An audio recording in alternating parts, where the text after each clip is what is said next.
For the third part of today's lecture on spatial analysis in geographic information systems and water resources, I want to focus on topographic slope. Slope of the topography is one of the fundamental concepts that we work with in terrain analysis and in interpreting the surface of the earth for looking at hydrology and water resources. Just as a reminder, here are the readings I assigned at the beginning of the class on how the two ArcGIS functions that we'll use, slope and aspect. So if you read those, you'll get a bit of the background. This picture that comes from Roberto Gutierrez at the University of Texas at Austin shows a high-resolution LiDAR digital elevation model. And that shows some of the rich texture and rich information available with digital elevation data.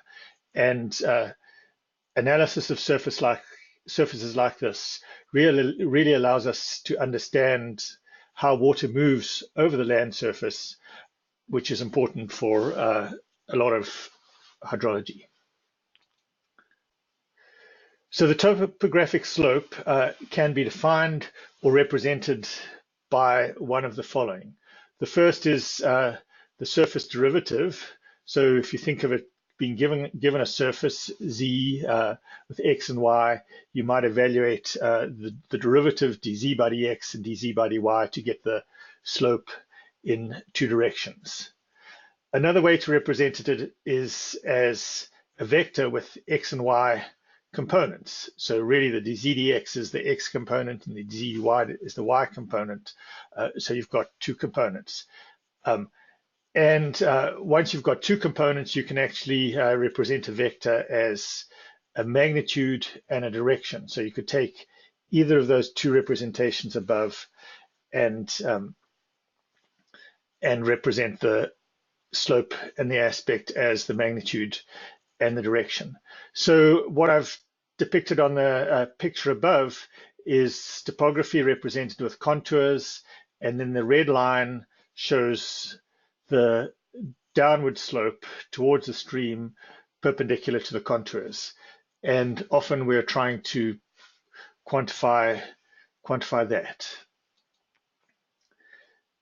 This gives you some more information about slope and aspect. In the vertical sense, which is what the top part of this diagram refers to, there is the change in elevation over the horizontal distance, rise over run.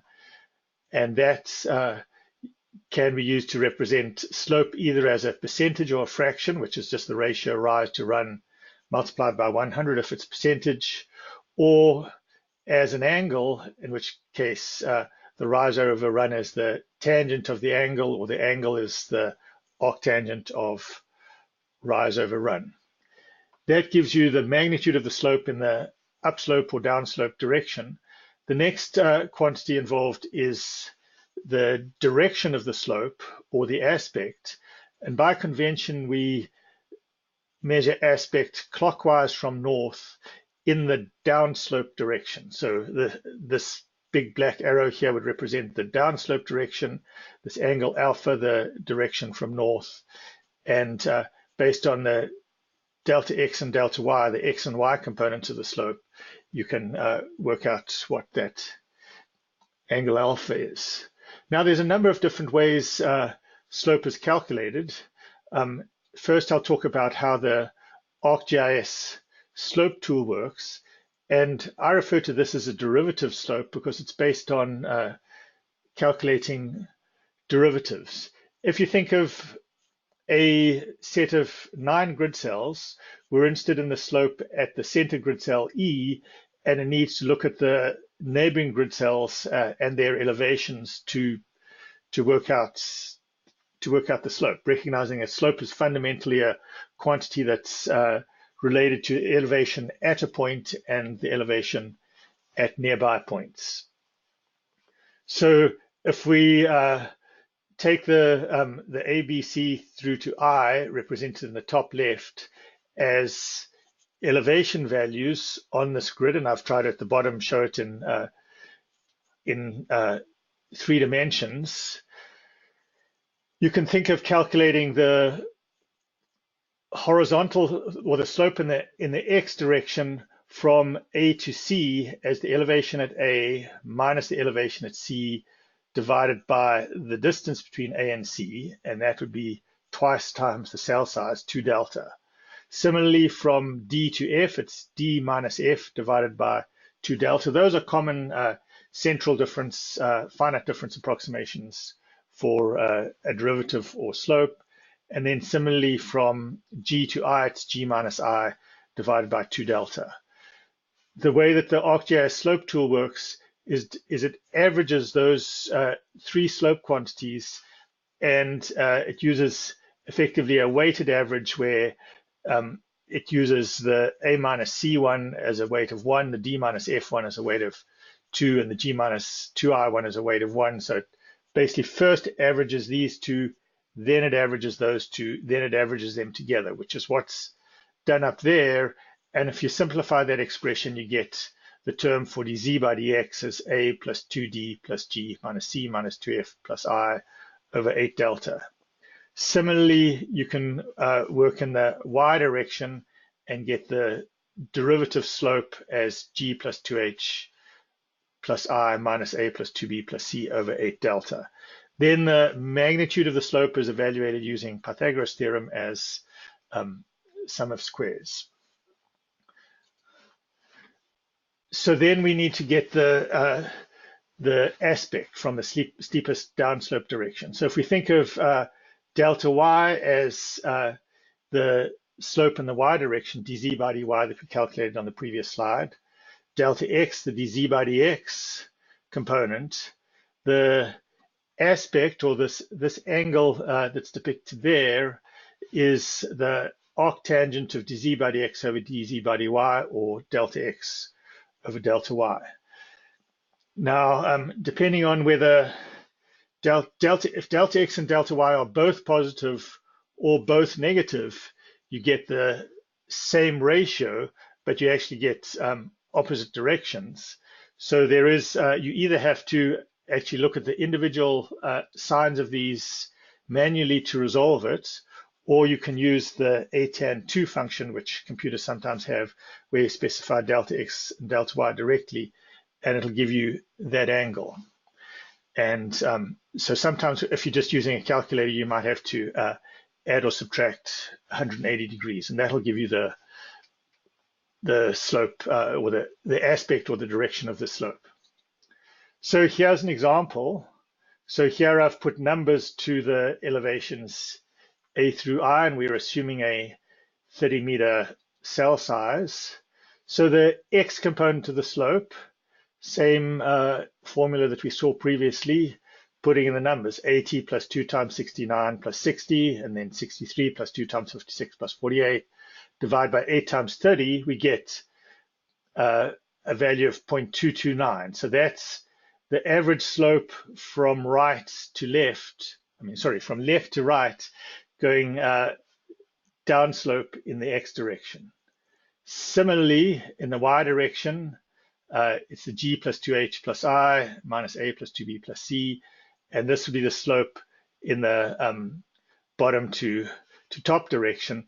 There's a negative value, so that reflects the fact that on average the values up at the top are less or more than the values down at the bottom, so the slope is downwards. The magnitude of the slope we can evaluate by squaring those two terms, and the degrees, the slope in degrees relative to that magnitude of the slope would be 21.8 degrees. That's a vertical angle. The aspect, if we take the 0.229 and the 0.329 as a ratio, you get minus 34.8 degrees, and we actually have to add 180 to that to get 145.2. And here we have to think of putting those quantities on the diagram. So the dz by dx is a horizontal component from left to right, and it's positive. The dz by dy is a negative component, so it would be downwards. So you've got to to the right component and a downward component. So we know we're going to be in this second quadrant here when we get the arctan showing us minus 34, which would be up in the fourth quadrant. We add 180 to get the aspect, in this case, is 145.2 degrees. So now there's another way that we work out slope in hydrology, and here it's with the same example. And this is referred to as the direction of steepest descent. And that's what the flow direction tool in ArcGIS does. So if you think of this middle grid cell and you examine each of the neighboring grid cells, which is the steepest downslope direction. So we can see going, say, from 67 to 48, this diagonal direction, the elevation difference is 67 minus 48, and the distance is 30 over square root of 2. That's the sort of Pythagoras distance from the center of this grid cell to the center of that grid cell. So we've got an elevation change over the horizontal distance, rise or drop divided by the run, and you get 0.45. Going directly south, you get 67 minus 52 divided by 30, you get a value of 0.5. So even though this 52 is not the lowest neighbor, it has the steepest slope. So the hydrologic flow direction would be assigned as going to the south. Now we use a numerical encoding for that, and the system that's used in Esri software is a set of numbers 1, 2, 4, 8, 16, round to 128. So for example, that previous example where the flow is directly to the south, the flow direction would be encoded as 4. So the slope and the flow direction tool, or the